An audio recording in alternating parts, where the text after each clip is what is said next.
The deputy chair of Chadema, John Heche, has been arrested outside a high court hearing the treason trial of its leader, Tundu Lissu. Now, the arrest comes a week before the presidential election, where the country's two largest opposition parties, Chadema and ACT Wazalendo, are barred from contesting. And to speak to us further on the arrest is Chadema party spokesperson Brenda Rupia. Brenda, good afternoon, and thank you for joining us on Africa Update. Hi, Lulu. Thanks so much for having me. Brenda, what is the latest with regards to the arrest of John Heche? Okay, as of yesterday, they had transported John Heche from the main city, Dar es Salaam, to Tarime, where they claim to have his case. We have sent our lawyers to Tarime police stations, and they didn't find him there. We have sent them to the immigration offices in Tarime, and he's nowhere to be found. We have called the main spokesman of the immigration police force, and they're not picking up our calls. We have called the spokesperson for the main police, the general police force in Tanzania. They're not picking up our calls, and they're not telling us where he is. We have issued public statements wanting the IGP to stand out and speak out and tell us where our vice chairman is. Up until now, they still nothing. Now, with regards to that, do you have any indication as to where they have taken him? Police, have they also given any reasons for this arrest?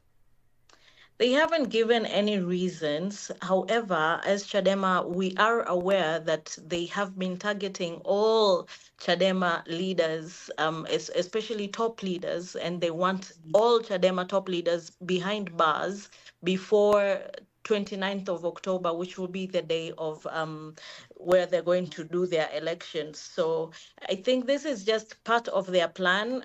If they didn't abduct, then they will arrest you.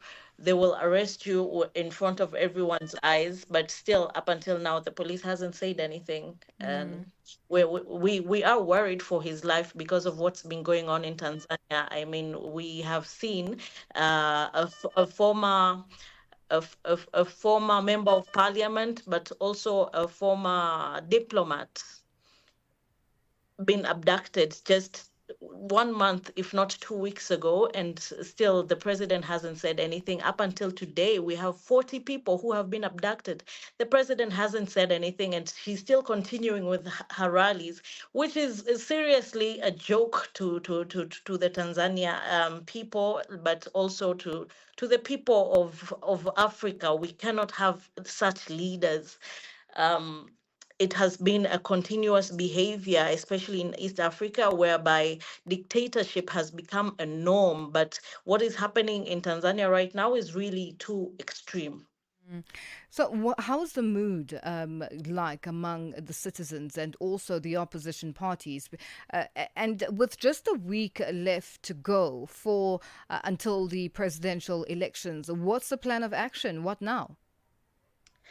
What's happening is the government is installing fear in the people of Tanzania. Is as anyone that has been seen or has been known to say anything, even on social media, has become a target for abduction. There has been a list of about 260 people that has been leaked from the police force, and apparently this 260 people, up until now, 70 people have already been abducted. So I can see the government installing fear on the people of Tanzania, is so much not to mention anything bad towards the coming elections, not to say anything bad towards towards our now president Samia Suluhu Hassan. So But the people of Tanzania really do not want to go into elections. You can see the agenda of no reforms, no election that was once Chadema owned agenda and campaign. It has now become a national campaign. People don't want to go into these elections. Everyone's saying no, no reforms, no election. We're not going to these elections because we don't believe in the people that are campaigning. As you can see right now in Tanzania, it's only one party campaigning. Like, why are you going to choose someone who is campaigning against herself? She's contesting against herself. She has no opponents. All the opponents that are left now are from minor parties that are CCM owned.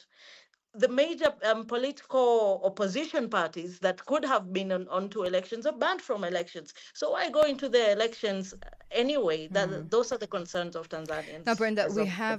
we have unfortunately run out of time, but I have to ask you very quickly.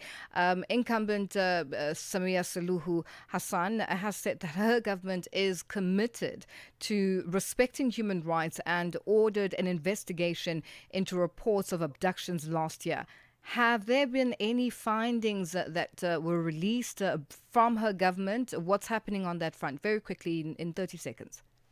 Okay, that is not true, and the government cannot investigate against themselves. The police force cannot investigate themselves.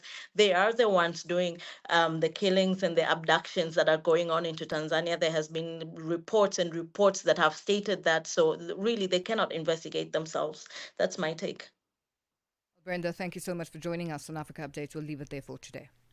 Thank you very much. That's Chadema Party spokesperson Brenda Rupia ending that discussion. It is 20 after 12 Central African Time.